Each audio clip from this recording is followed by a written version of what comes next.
Hello students, मैं Saroj Hindi classes में एक बार फिर से आपका स्वागत है। तो स्टूडेंट्स, आज हम बातचीत करेंगे आपके सिलेबस के बारे में जो सीबीएसई ने रिवाइज्ड सिलेबस निकाला है, क्योंकि काफ़ी सारे पेरेंट्स और स्टूडेंट्स के बार बार रिक्वेस्ट से सीबीएसई ने ये रिवाइज्ड सिलेबस निकाला है जिसमें 30% सिलेबस की छूट दी गई है। तो सबसे पहले तो हम देख लेते हैं कि उस 30% जो सिलेबस में जो कमी की गई है उसमें कौन कौन से चैप्टर कटे हैं, कौन से बचे हैं। देखिए, सबसे पहले तो हम देखते हैं काव्यखंड में विद्यार्थियों कबीर की साखियां और जो शब्द हैं उनके शब्द में से दूसरे नंबर वाला या दूसरा भाग है जो शब्द का, वो तो पहले से ही कटा हुआ था। और सुमित्रानंदन पंत जी का ग्रामश्री, ये दोनों कविताएं पहले से ही कटी हुई थी। और अब इस समय अपने सामने कोविड-19 के कारण ये भयंकर परिस्थितियां, विषम परिस्थितियां चल रही हैं, जिनको देखते हुए आप सभी की ऑनलाइन क्लासेस दी जा रही हैं।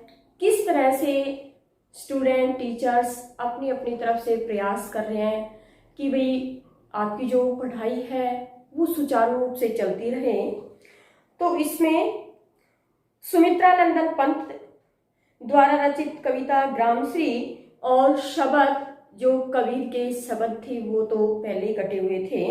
अब केदारनाथ अग्रवाल द्वारा रचित चंद्र गहना से लौटती बेर और सर्वेश्वर दयाल सक्सेना द्वारा रचित मेघ आए और चंद्रकांत देवताले द्वारा रचित यमराज की दिशा, ये कविता अब और कम कर दी गई है।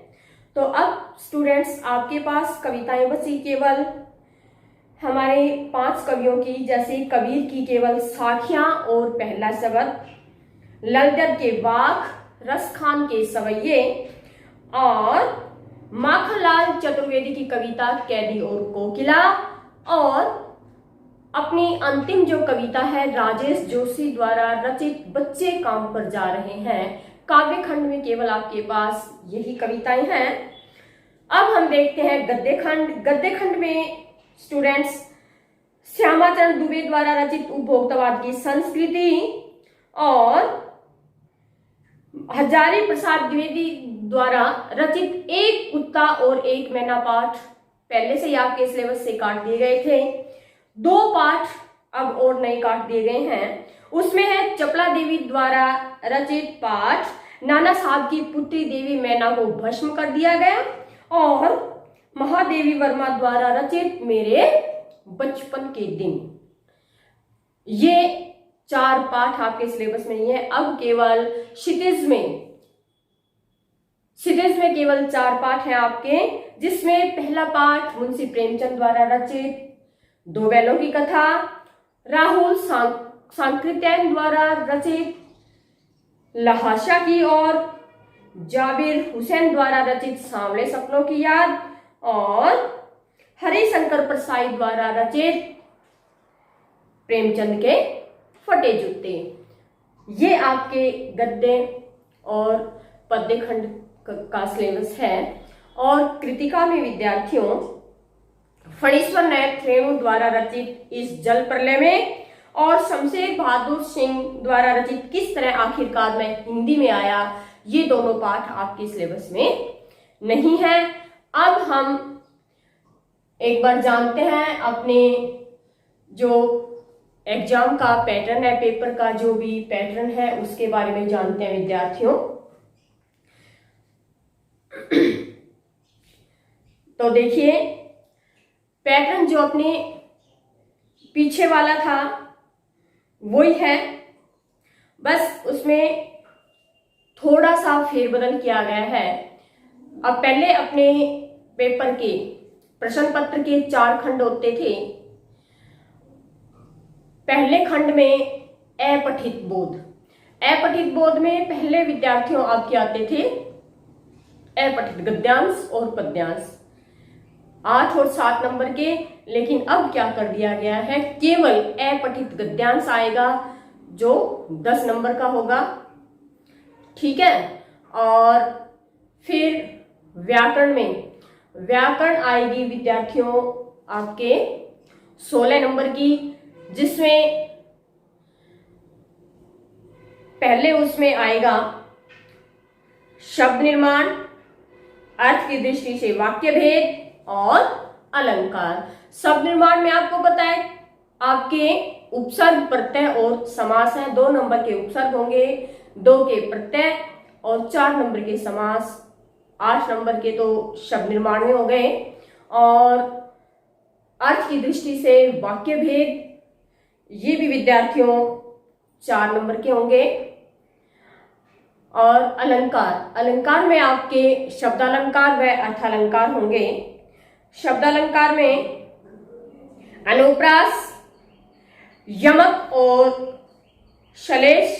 अर्थालंकार में उपमा, रूपक, उत्प्रेक्षा, अतिशयोक्ति और मानवीकरण अलंकार होंगे, ये भी 4 नंबर के।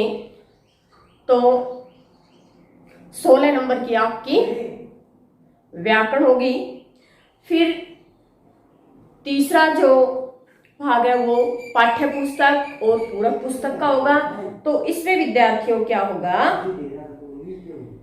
कि पहले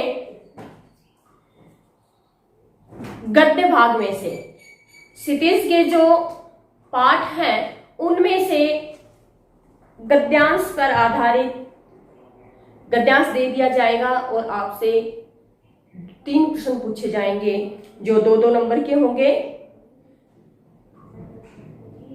ठीक है, वो हो जाएंगे आपके 6 नंबर के। फिर क्षितिज के गद्य भाग में पाठों के आधार पर आपसे प्रश्न पूछे जाएंगे, जिसमें आपको 4 प्रश्न करने हैं। वो प्रश्न आपके विकल्प सहित होंगे, क्योंकि उसमें 4 से ज्यादा प्रश्न होंगे, आपको केवल 4 प्रश्न करने हैं। तो वो हुए 8 नंबर के। फिर बेटा काव्य खंड में जिस तरह से गद्य खंड में गद्यांश पर आधारित 3 प्रश्न पूछे गए थे, इसी तरह काव्य खंड में कविताओं पद्यांश के आधार पर 3 प्रश्न पूछे जाएंगे पद्यांश देकर, वो भी 2-2 नंबर के। तो 6 नंबर के वो पद्यांश वाले हो गए। और फिर वही कविताओं के आधार पर विद्यार्थियों का काव्य बोध परखने हेतु 4 प्रश्न दिए जाएंगे जो 2-2 नंबर के होंगे, वो भी विकल्प सहित होंगे, अर्थात उसमें भी आपकी चॉइस होगी। और फिर बेटा पूरक पाठ्य पुस्तक में से 2 प्रश्न पूछे जाएंगे, वो भी विकल्प सहित, अर्थात आपको 3 प्रश्न दिए जाएंगे जिसमें से आपको 2 करने होंगे और वो दोनों प्रश्न 3-3 नंबर के होंगे। तो 10 नंबर का जो अपठित पद्यांश, 16 नंबर की व्याकरण और बेटा 14 नंबर का काव्य खंड, 14 नंबर का गद्य खंड और 6 नंबर की पूरक पाठ्य पुस्तक। तो ये आपके हो गए 60 नंबर। और फिर बेटा फिर आपका बचा व्याकरण में लेखन में रचनात्मक कार्य में विद्यार्थियों थोड़ा सा परिवर्तन किया गया है। पहले रचनात्मक कार्य में आपका क्या आता था, एक निबंध दे दिया जाता था 10 नंबर का, और फिर क्योंकि निबंध वो विकल्प सहित होता था, 3 निबंध दे दिए जाते थे और संकेत बिंदु दे दिए जाते थे साथ, जिसमें आपको एक करना होता था और वो 200 या 250 शब्दों के बीच में करना होता था, इतने शब्दों में। और एक पत्र, एक औपचारिक एक अनौपचारिक 5 नंबर का, और फिर होता था बेटा विज्ञापन। संवाद।